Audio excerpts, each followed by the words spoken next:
talk about how we can have those effective conversations. So today we're going to talk about how to have that dialogue, kind of a good, effective dialogue between yourself and a Democratic voter. That's one group that we're going to talk to, is fellow Democratic voters. We're also going to talk about how to talk with infrequent voters or non-voters. And then finally, how to talk to that quote unquote swing voter or persuadable voter, people that aren't currently 100% sure that they're going to vote for Biden and down ballot for Democrats right now. So how to have those effective conversations to help bring them over, and so to ensure they vote for Democrats. So first, I want to talk about a dialogue. A lot of times when people think about talking politics, people think in terms of debate, because that's what they know, right? If they're not really, crazy politically active, then the only thing you might know of politics might be, presidential debates on TV, right? So two people yelling at each other, talking over each other, and then going to their opposite sides. Or people might think about talking politics in terms of discussion, like what you might see on cable news, where you got one person giving their talking points, the other person giving their talking points, and then, like I said, they go to their opposite sides. Well, that's not what we're talking about. We're not telling you how to have effective debates. We're not telling you how to have effective discussions. We're talking about how to have a dialogue. So what is a dialogue?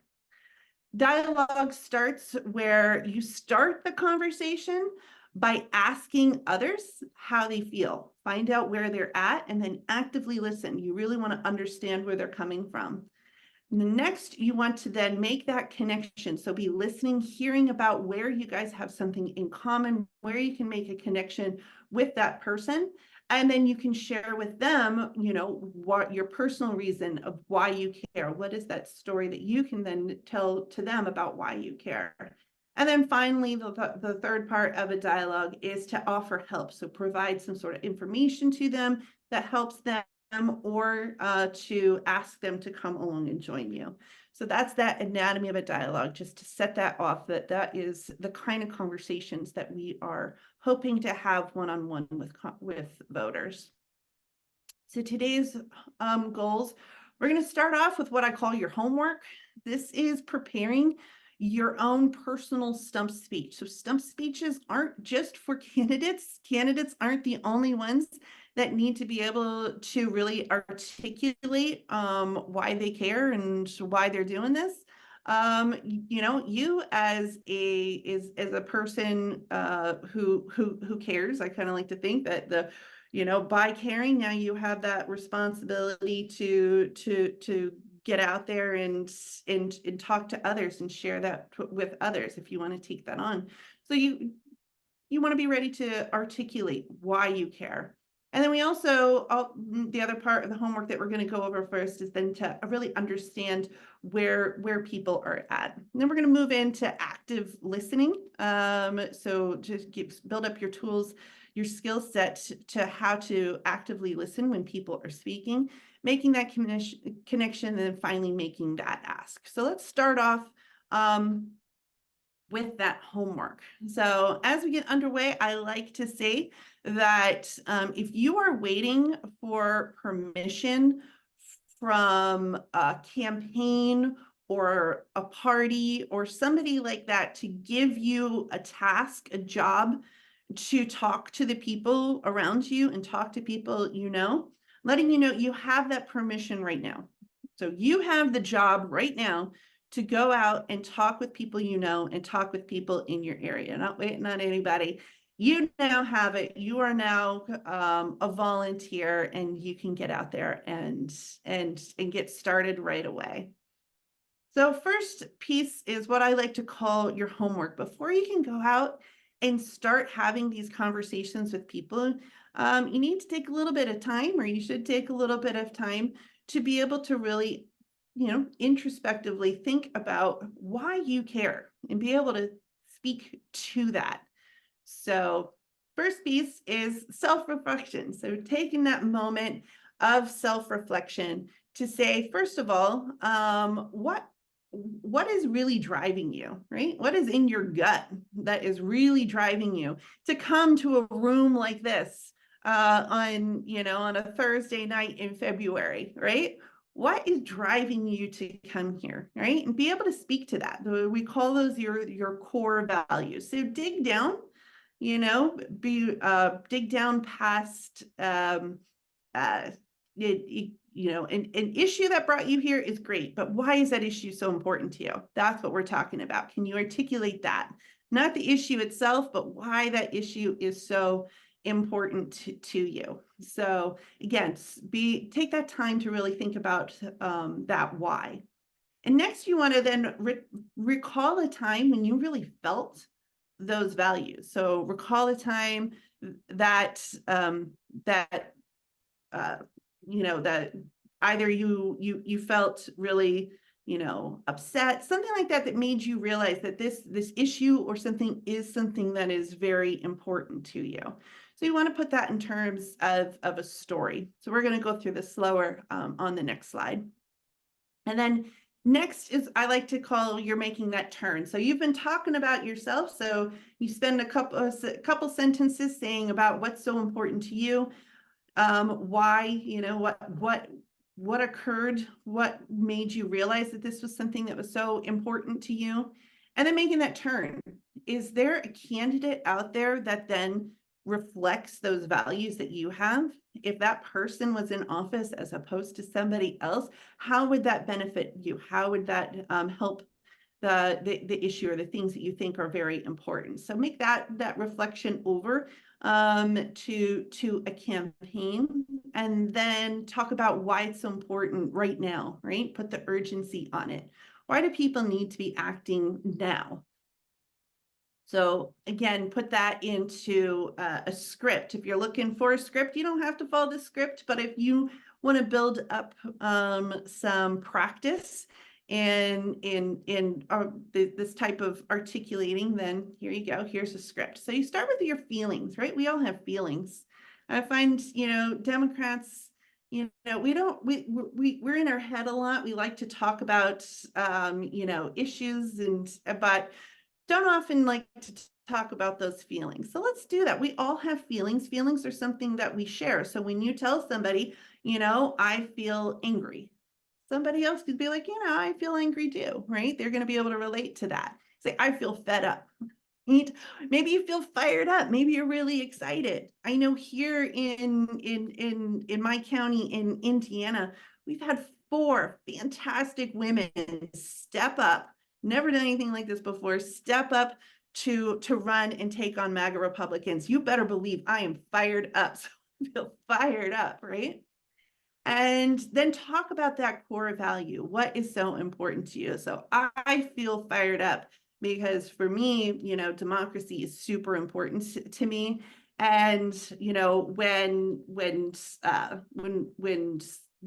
Roe fell in here in Indiana, boom, in an instant, my reproductive rights were completely taken away. You better believe that I was ready I was ready to fight right then. And it really hurts now because I have a daughter and she would never dream of moving to Indiana because of that change that we saw happen in our state house. A state house that is not democratically elected, right? We don't have a democracy here in Indiana. It is gerrymandered. So there is no functioning democracy. And that's why I'm supporting here. I'm supporting locally for the state house. I'm supporting Heidi Beidinger because she is going to, when she wins, she's going to break up that supermajority in the Indiana House and bring democracy back. And that's why on March 13th, I'm going to our kickoff. Do you want to go with me? Right. So that's your that's your script, right? You start with how you feel. You say why. What is that core value that's really important to you? You share a story about why you really feel this way. You make that switch over to a candidate, and then you make that ask. Invite them to come along with whatever you're doing. What are you doing to support that cause, that value, that thing that's most important to you? Invite people to come along. So again, that's your homework, is to sit down and have these ready to go. You don't just have to have one. You can come up with different ones, different values, different things that are important to you. But yeah, just get that done. And then what I say, you take that, and you put it in your back pocket. You put it in your back pocket, because what you want to do is you want to get what I call nodding along. You want people to be nodding along and understanding what you're saying. So you want to put that in your back pocket. So whenever you're ready, you can be bringing that out, getting people to nod along and understand and make that connection with you. If you want more practice doing this, we actually have a whole course on it called How to Be Politically Active. So it's out there on video, it's out there on Workbook, and then we're going to be starting these sessions up again in a few weeks. So you can go to a live session so you can further learn how to really articulate that, why you care. All right, so let's imagine that your town has an awesome candidate who stepped up to run to kick out a MAGA Republican, right? So this is Heidi. She's in my town. She's the brave woman who stepped up to fight the MAGA Republican. So let's say Heidi, she comes to you and says, "Hey, I need your help." Says, "Can I talk? Can you talk to 3 people that you know and let them know about my campaign, and ask them if they'll vote for me, and if they want to, can you ask them if they will volunteer?" Right? So let's say Heidi comes and asks you to do that. Well, how do you do that? Right? That's what we're going to talk about tonight. How do you go out and find those people? So we're going to talk about going out and finding those 3 kinds of people. One, someone who is likely to be a Democrat and is probably going to vote a Democrat, right? We want to be reaching out to them, because that's how we're going to recruit new candidates. Next, someone who's completely not political, and then someone you're not sure how they'll even vote. So think for yourself. Take a moment and think for yourself. Think of somebody that you know who is a likely, Democrat. You're pretty sure they're a Democrat, and you're pretty sure they are going to come out and they're going to vote Democrat in 2024. So think of that person, picture them in your mind. I know I'm a very politically active person here, so I can think of a whole lot of people in this category.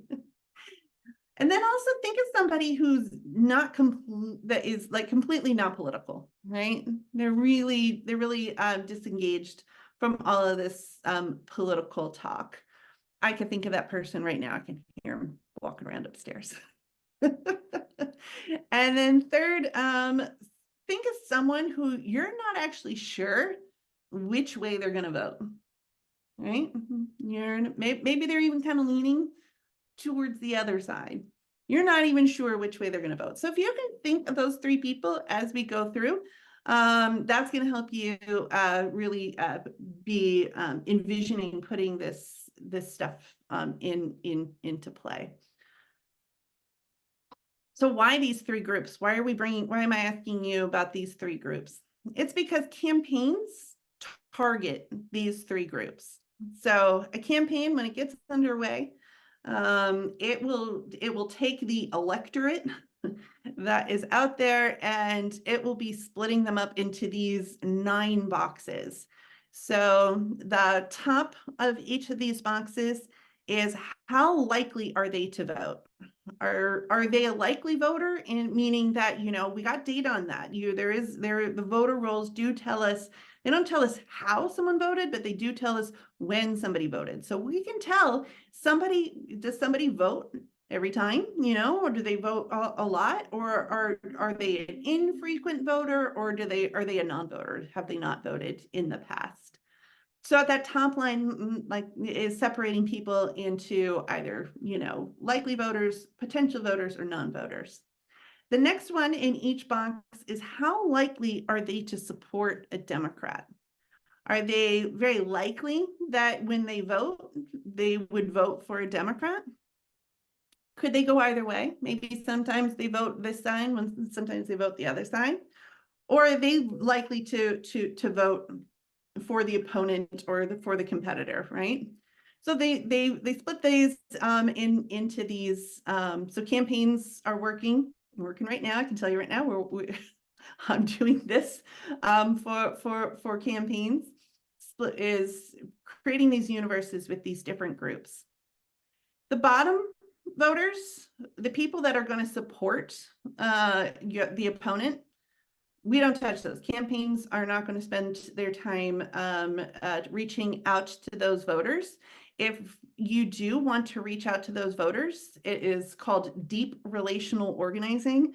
That takes a long time, long conversations, not just one conversation, many conversations over a long time to potentially get people to come back. And so what I'm teaching here tonight is basically deep relational organizing is just doing this over a long period of time. So campaigns just don't have the space. It's 2024 already. If you're not already getting started, it's probably not going to happen. You can do it for people you know, or Pop the Disinformation Bubble does teach you how to reach over to people that are, you know, believing the lies on the other side. But we're going to focus then on three groups. We're going to talk about those known supporters, people that we know that they're going to vote and they're going to vote Democrat, because that's where we're going to do our recruiting. That's where volunteers are. Pretty sure most people in this room fall into that category, right? You're those volunteers, most likely people to step up to volunteer. Then we're going to talk about those swing voters, the voters that you know that could go either way, and we're also going to talk about those infrequent voters and how to get them to actually want to come out to vote. But we're going to start there with that top corner, the likely voters, because again, this is where you're most likely to get your volunteers. They're most likely where people are going to want to do more than vote. They're just waiting for you to ask. So let's go out and ask them. So we're going to start off by understanding those people who volunteer, which is usually us. So it's a little bit easier to have empathy for that. But still, let's grow those empathy muscles for people who volunteer. Before I get underway, I want to say that I'm using three references to talk to these three groups that I recommend that you read. So additional homework for y'all is Politics is for Power by Eitan Hirsch has a very intriguing subtitle of How to Move Beyond Political Hobbyism, Take Action, and Make Real Change. I highly recommend this book for anybody that is recruiting volunteers, or if you yourself feel like you want to get off the sidelines and really dive in. It's a perfect book to get you motivated and get you started. The next one is from the Knight Foundation. They did this study called the 100 Million Project for non-voters. So really diving in a survey into who those non-voters are. And then lastly, George Lakoff, any of George Lakoff's books are phenomenal.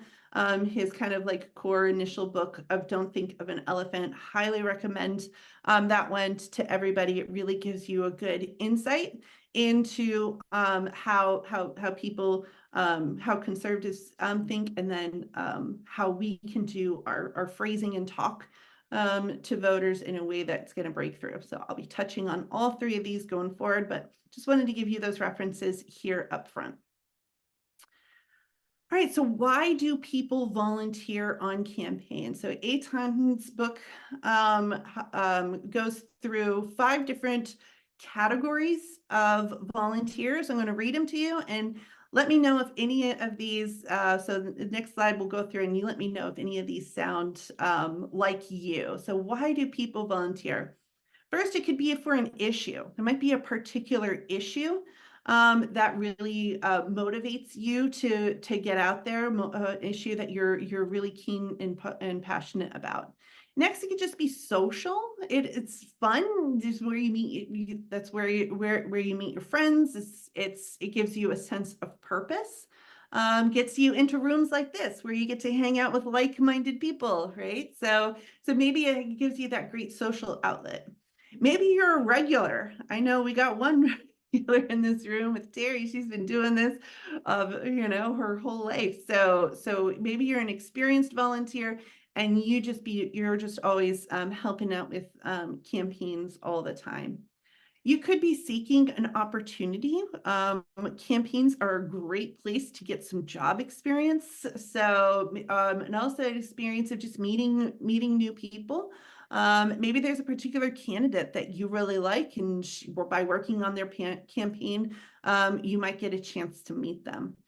Or the last one is loss aversion, meaning you simply cannot survive the status quo.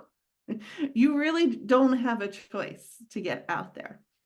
All right, so of those five, why do you volunteer? If you want to type into chat your reason for that you volunteer. Are you an issue person? Is it social? Are you a regular? Are you looking for opportunity? Is it loss aversion? Is it some mix of a lot of them, or is there some other reason? So throw out there in chat. It's interesting. We're starting off with a lot of loss aversion. They just can't help themselves. But then we have, we do have the regulars. You have the issue. Yeah. But it's interesting on this particular session, it is a lot of loss aversion. It's interesting. Very I kind of interesting. feel like y'all are paying attention. It's Yeah. like if you don't have loss aversion, I don't know if you're paying attention. Yeah. And Yeah. then so it says just like January 6th. January 6th. Okay. So yeah, this is if someone who's interested in the ADA. Yeah. Yeah. Oh So yeah, it's interesting. Very interesting. Okay. Yeah, well, I hope you're getting Yeah. an idea. Again, you're in a room of like-minded people. I know when I first started out back in 2019, so I do climate research. And so climate was my big one. And then obviously there was loss aversion tied to that. We were literally running out of time. So that was that extra push that got me off the sidelines and diving in to the deep end. And never look back. I've never not worked on a campaign a day since I got started. So yeah, glad to see that you all are out there. Now think of that. Think of then why you volunteer. Think of that reason. And when you're out there and you're trying to recruit other people to come and volunteer with you, share that reason. Share, hey, you know what? I am making a commitment to do more than voting because I simply cannot survive the status quo, right? Just put that out there and and it might get others to think, you know what? I can't survive the status quo either. I'm going to join you too. Maybe it's an issue, like I said, with climate. I can say, you know what? I'm doing this because we simply must take action, a bold action on climate change. Maybe somebody else that I'm talking to is like, me too, right?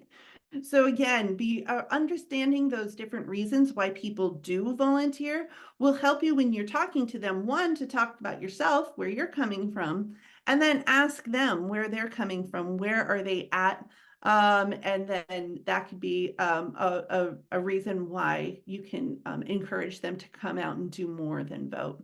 And I'm talking about volunteering here. Keep in mind, this goes the same way with donations. So if someone wants to donate, they're in similar buckets. All right, now let's talk about why people don't volunteer. I think as important as it is to when you meet somebody and they say that they want to volunteer, for you to be able to make that connection with them and get those Me Too moments. It's also good to have empathy for people who when you ask them if they want to volunteer, they say no. And to understand where they're coming from. So maybe you can help them get over that barrier between them and saying yes to volunteering. So the reasons, so some reasons why people don't volunteer. One, it's terrifying. It is terrifying to put yourself out there and do something new you've never done before. It could just be scary just to put yourself out there. We got a very charged a climate right now, a political climate right now. Depending on where you live, it could be a little scary to stick your neck out and let people know that you're a Democrat. Just the fact of putting a yard sign out, it could be a real act of bravery in your area. So it could be scary to put yourself out there. It could also be scary just to talk to strangers, right? Just to open up and talk to strangers and be vulnerable like that. So again, if people say no, one of the reasons they might be saying no is just because it's very scary. So if you're able to reach out to them and explain to them, hey, I know this is a scary thing to do, but this is what I've done. This is how I pushed myself through and get myself out there. And hey, you're not going to be alone. We're in this together, right? Another reason why people don't volunteer, they say, I have the wrong disposition for this. One way or another, maybe someone says, I have the wrong disposition. I'm too shy, or they're like, I have the wrong disposition. I am just too brash. I can't really control my emotions and what I say. So people will say that, it's just not in my nature.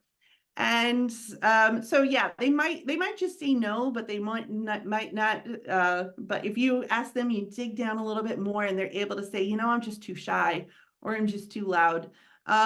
You can say that, I can see that this is going to be a bigger ask for you than somebody else who this might be a more natural fit. And maybe you can share for yourself. I know personally, I have really bad anxiety. I'm super shy. So to push myself out there, I pushed myself out there and do it. And it wasn't until I knocked on my first door did I realize I really loved it. I would, so push myself out there, give it a try. Another reason why people don't volunteer is like politically, ideologically, they might be more moderate. A lot of groups that are out there that they might be a little more ideological to the left.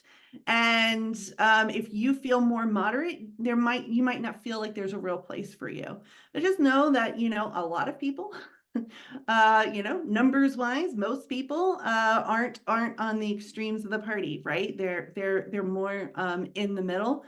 So yeah, don't feel like you are out of place. A lot of times the people that are more extreme tend to be louder, but they're not necessarily then the greater in number. So you will find your place. And if you're talking to somebody and they disclose that that's the reason why they're a little hesitant to get going, just share where you're coming from and just say, hey, it's cool. You definitely would feel at home here. The other one is you can be new, either new to stepping up and getting active, or maybe you just moved here. I've just been in South Bend 2.5 years, right? So I'm definitely still a newbie here. So maybe you don't feel connected, you don't know where to go.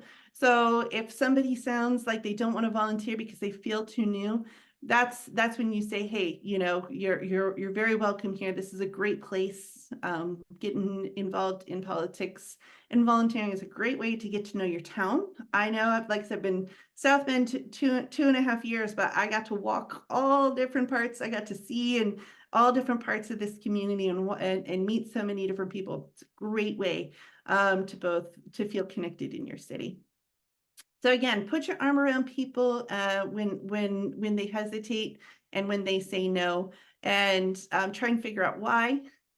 Get them to dig down to really tell you why, and then show that empathy for them by sharing, what pushed you into volunteering, what barriers have you gotten past so you can become a volunteer. So again, you want to be prepared to validate their feelings. You want to share what you did to overcome. You want to talk then about, again, why you volunteer, what's your reason. And then finally, you want to have an easy opportunity for them to show up. So much, I mean, this is a life lesson. I grew up in Baltimore with Cal Ripken Jr., playing all those games. And he says, my job is to show up, right? That's all of our job. Most of our job is just showing up. So give people that opportunity. So if you're on a campaign, if you're working, in a county party, have events ready to go that you can invite people to. So like I said, in my little prepared piece of homework, I had Heidi's campaign kickoff, right? So be ready to bring people on board. All right, now we're going to talk about people who don't vote. These are infrequent voters, either infrequent voters or non-voters. It's best to hit these people early in the cycle. So that's where the first people that's great to hit first are your known Democrats, because that's where you're going to get your volunteers. Once you start getting your volunteers rolling in, it's good to give them tasks where they're talking with infrequent and non-voters, because we need to sell them on democracy, man. So who are these non-voters? So back in 2016, the largest voting bloc wasn't Hillary Clinton voters, it wasn't Trump voters. The largest voting bloc in 2016 was people who didn't vote, the non-voters, right? In 2020, it got a little bit better. And in 2020, the largest voting bloc was Biden voters. Coming in second place was non-voters, and then it was Trump voters. So we're doing a little bit better in 2020. We need to continue to get those non-voters off of the sidelines and getting them voting for Democrats. So the Knight Foundation, like I said, this 100 million project, they did these in-depth surveys of those people who did not vote in 2016, asking them why.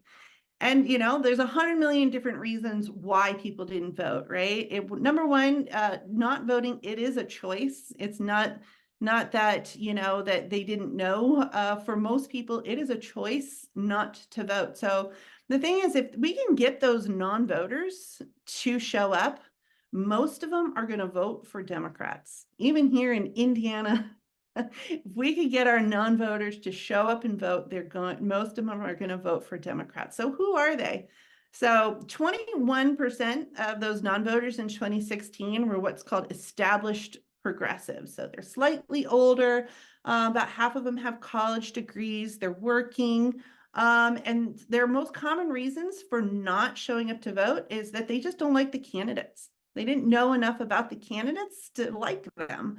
So they didn't know the candidates, and they didn't really have faith in the system. We're talking about a presidential year with the electoral college. They just did not feel like their vote for president was going to count. And then that cost all those down ballot candidates that vote. 20%. So you got 20% plus 21%. That's a good chunk of those non-voters were actually left-leaning moderates. So they're younger, they're racially diverse, they're working full time, but they don't actually know how to vote. They haven't voted before. And if you've never voted before, then it is a daunting task. You don't even know where to get started, right? Where do you mean a ballot? Where do I go? What do I do? So they see voting as something that's very difficult to do. And then they also just don't feel that connection between what is being decided in those white buildings up in DC or in your state house, and then their real lives. So they haven't made that connection. So they don't feel that the politics matters. And then the last chunk here, 17% of them are, they're really indifferent. They're mostly female. They have children at home. I know I was in this category leading up to 2019. Their media diet is more entertainment. I know I was a single mom. I was in survival mode. I did not have time or space to be giving this. I sure wish I had a friend who would put their arm around me and teach me and let me know what was going on. But yeah, I just didn't have the space for that. So yeah, be that person. If you have somebody in your life that just is in survival mode, doesn't have the time for this, help them out. Be that friend that can one, give them information who these candidates are. and then and help them to make sure they prioritize them. So again, most of these people that did not vote in 2016, if they did come out to vote, they would have voted Democrat. So let's get out there. Let's have those conversations. So again, the reasons why people don't vote, they don't feel that the system works. Keep in mind, these are presidential years. This is electoral college. I can't argue with them. Yeah, the electoral college is stupid. Right, but I like to say, I had an old line that Pete used to say, you know, we got to win so big that it's beyond cheating distance for the Republicans, right? We really do need to come out and vote everywhere. If politics doesn't matter to them, show them how for you. You know that policy, you know, is going to directly affect your life. You know, maybe it's not always so dramatic, like here in Indiana, once women's reproductive rights were completely thrown out the door, right? That clearly had an impact on my life and other women. But what are some of those other ones that, you know, you recognize how these decisions are impacting our lives? Let people know that, right? So, and then people who feel underinformed. I'm a total nerd for this stuff. That's what I like to tell people. I love this stuff. I'm a nerd for this stuff. Let me tell you, let me help you, you know, understand, you know, how to read the ballot.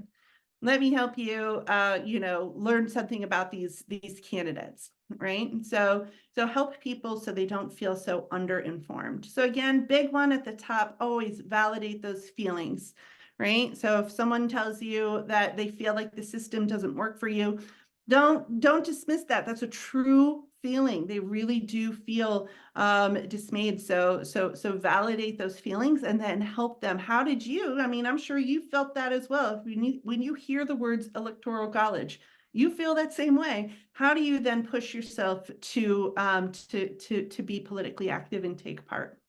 Talk about, again, those issues, the things that really then impact our lives, and talk about those candidates. Candidates are people. They're people just like you and me. So, you know, let them get to know them, tell them a little bit about them. And, you know, if you're local and you know them, you know, invite them so that maybe they can get to meet them and see, you know, they're great people, and that'll really push them to want to vote for them. And then our last group that we're going to talk about is swing voters. So people that can go either way. First, we're going to start off with George Lakoff's book and talking Don't Think of an Elephant, to give you a primer on trying to understand people that might consider voting for MAGA Republicans. I'll start off by saying that if somebody has fully drunk that MAGA Kool-Aid, or as another way I like to say it, if they have hate in their heart, we don't need to talk to those people in this setting, right? It's a competition. We don't have much time. We need as many voters as we have. We don't need to be spending a lot of time on people who aren't going to change their mind. There's actually a podcast or a blog post that George Lakoff put out that might be really helpful for you to read about. It's about how some brains you just can't change.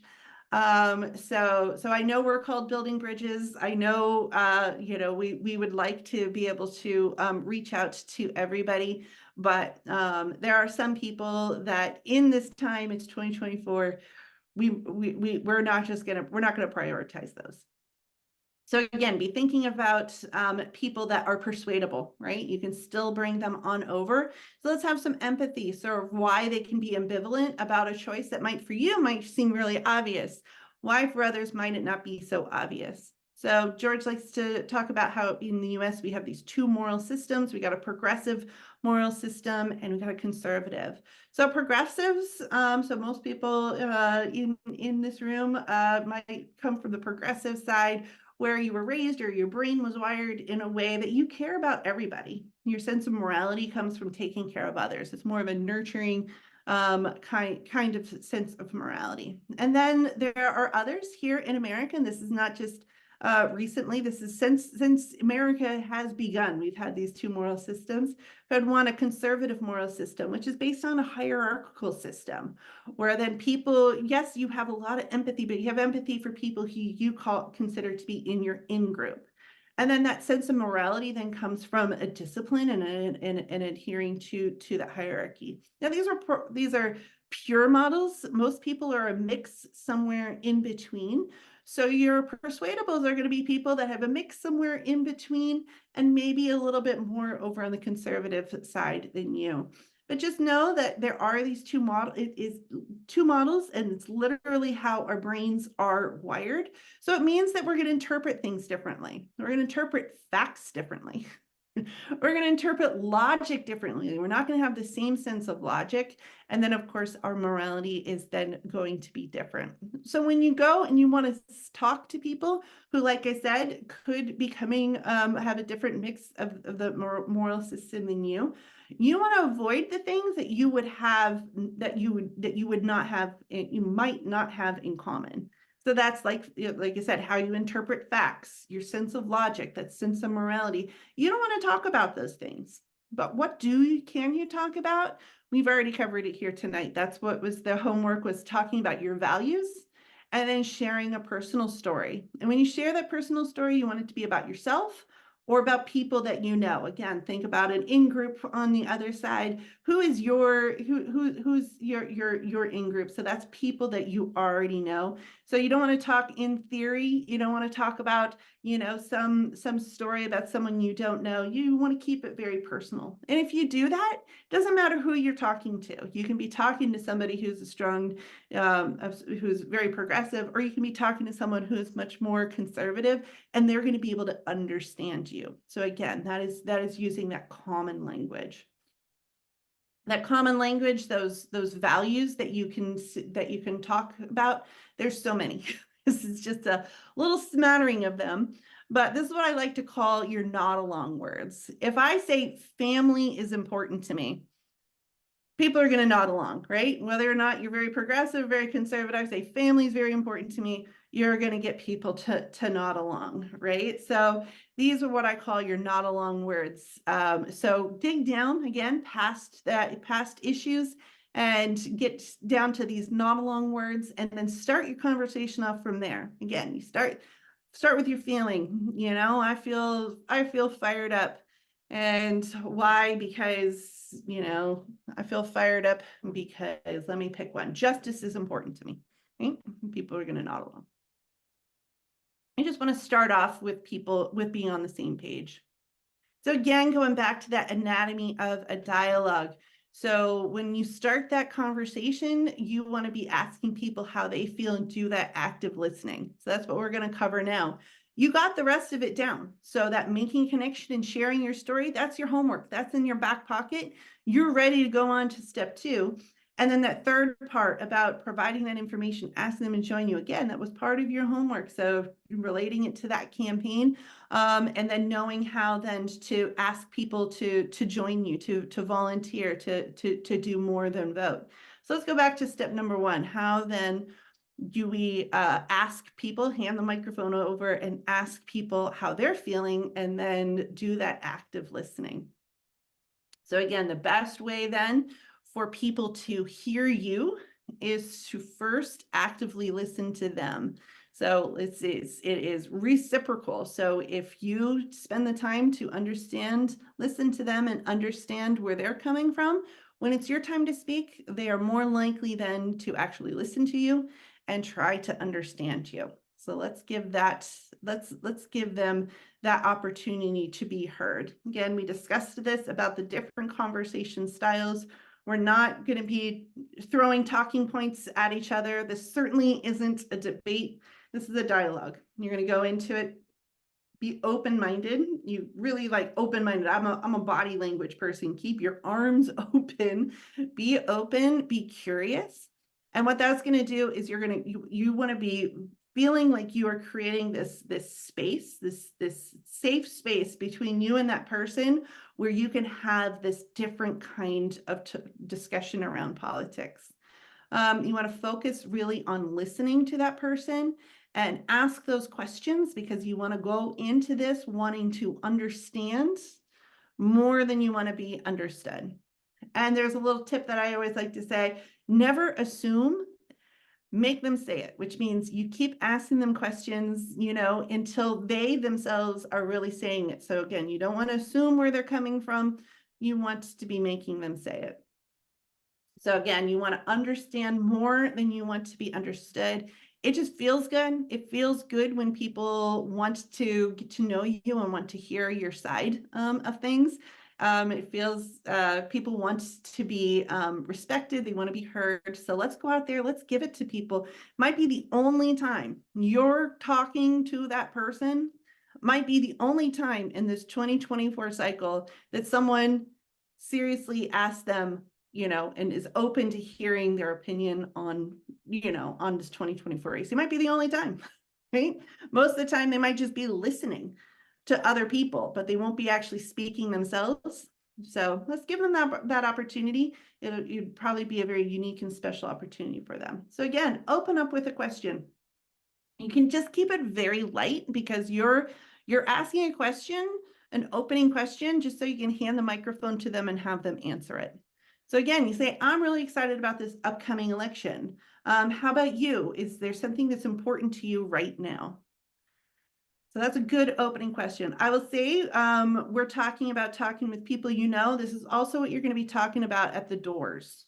So if you get to the point down the line when we're knocking on doors, fantastic opening line. I'm really excited about this upcoming election. I'm here volunteering for Heidi Bidinger. I'm really excited about this upcoming election. What issues are important to you right now? Hand on the microphone. Right? What you're doing is you're immediately creating this new space. And no matter what they come back and say, no matter what they say, program yourself to smile. It goes a long way, and be curious. Really want to know where that person is coming from. Again, you're not assuming. You're no assuming. You really want to know where this person is coming from, and you want them to be talking for themselves, about themselves, and for themselves.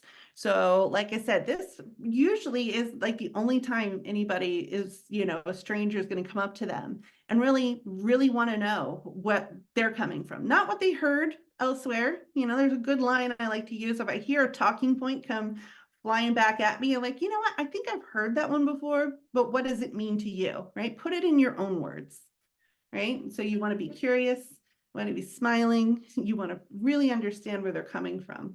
And Pete Buttigieg, back on his presidential campaign, he used to tell us that, we're all in this complicated relationship with ourselves, meaning, we doubt ourselves sometimes. We doubt where we're coming from.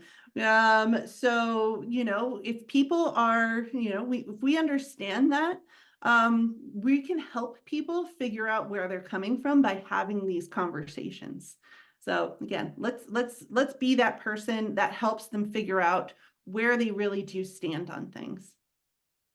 So again, you want to be open. You want to say, so when, no matter what that person comes back with, you say, I understand. I'd like to know about you. Can you share something about you, something that you like, that you don't like? So again, using these leading questions to get them to really dig down and open up. So this is part of our active listening guide. This is tips and habits to get into to really be getting people to open up more, feel like they're in a safe space, having a safe conversation, open up more and really moderate that conversation, get them to open up more. So again, this is in the workbook. So one is right off the bat is to avoid distraction. Set your intention to listening. Show that you are setting your attention to listening by not having any distractions around, and really be showing that you're paying attention.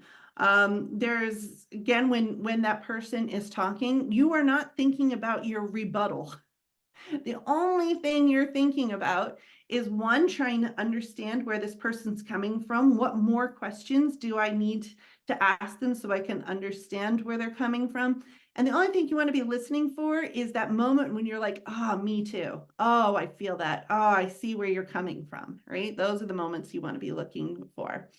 Little words to show that you're listening, the oh, yeah, those kind of things, like nodding, showing that you're listening, that's going to give them clues that, yeah, you're listening, and it's going to make them want to keep talking. Using those door openers, tell me more.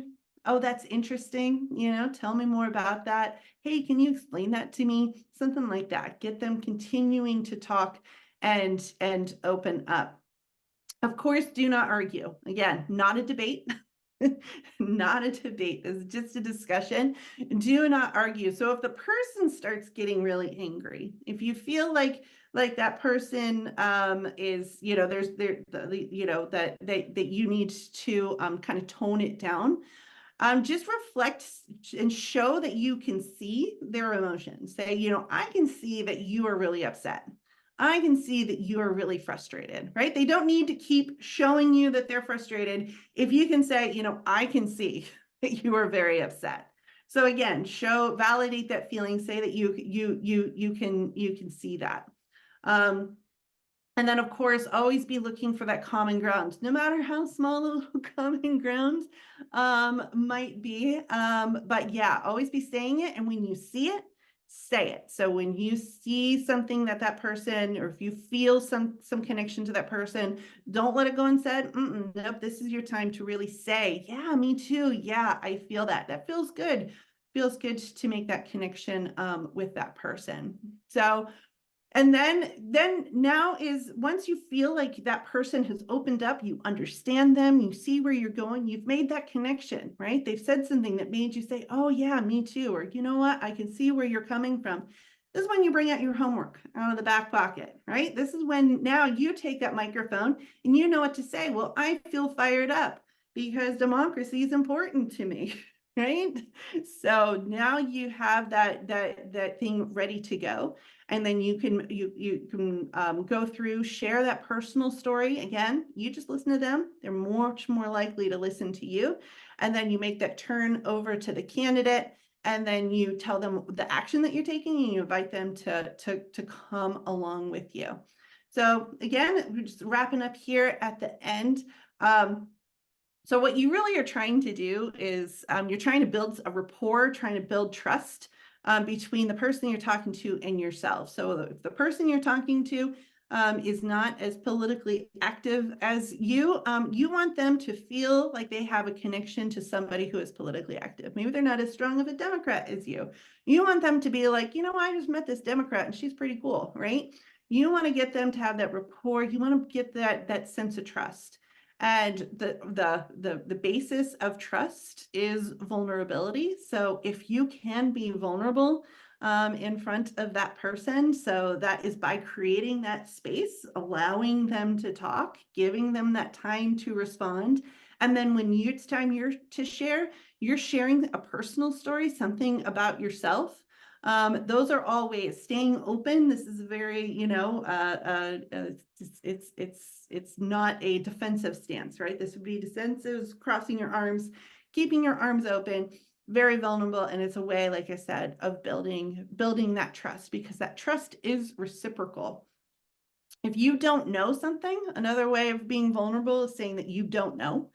If they ask you a question and you don't know the answer to it, that's actually a really good thing. So you don't feel like when you go and you're talking to people that you need to be the world's policy expert on everything that happened in the Indiana House in 2023, right? You don't need to know that. Whatever you know right now is enough. And if they ask you a question, oh, well, where does the candidate stand on this or that? Be honest. I don't know.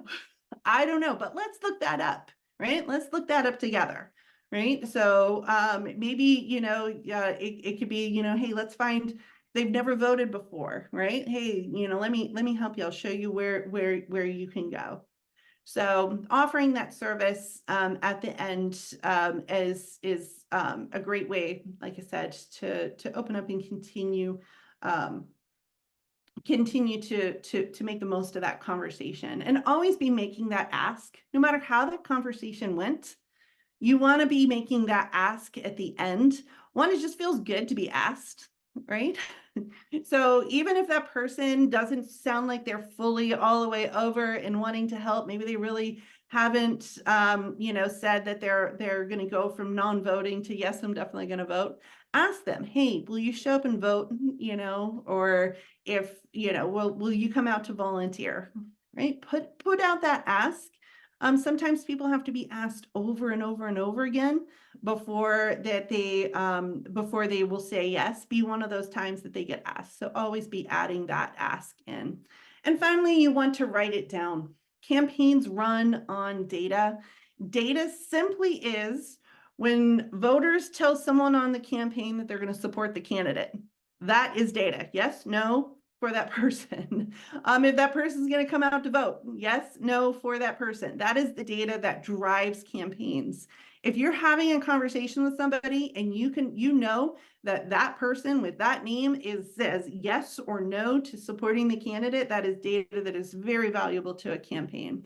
You know that that person, yes, is definitely going to come out to vote, or they're still thinking about it. That data is very valuable to a campaign. So write it down. Write down the person's name and if they'll vote or not, or if they'll support the candidate or not. It could just be the person's first and last name. If you know their address or phone number, even better. Write it down and then go give it to the campaign. I'm sitting on a campaign. I'm doing the data. I would love this because, on our campaign, like, we're going to be spending a lot of money to go out and talk to voters. If you've already done that work, that's going to save us money and save us time and money. So write it down, share it with the campaign. All right, I've gone past time. Sorry, just looked at the clock. Let me run through real fast. One, I like to end with a couple quotes here from Maya Angelou. She says, people will forget what you said, people will forget what you did, but people will never forget how you made them feel. So again, go into these conversations. Don't worry if you're like me and you stumble over your words because you're really anxious. Right? Don't worry if you tripped on the stairs up to go and to talk to them. They're not going to remember that. They're going to remember how they felt at the end of that conversation. And then Pete goes a little bit more direct line to saying how people feel about you is largely driven by how you make them feel about themselves. So if you can make someone feel heard, feel special, feel like they're part of this, then they're gonna transfer that over to you, and then also over then those positive feelings over to that campaign. So again, we got step-by-step guides, not only for this, but as we get along in the campaign cycle, we have step-by-step then how to phone bank and how to canvass. So those are out there. If you're on a campaign, if you're part of a county party or something that's going to be doing that direct voter contact and you want some training, again, how to phone bank, how to canvass, we'll walk your volunteers through that. Again, the workbook has all this good step-by-step. So both it lets you do this on your own time, plus hand it out to others. All of our material is free and open for everybody.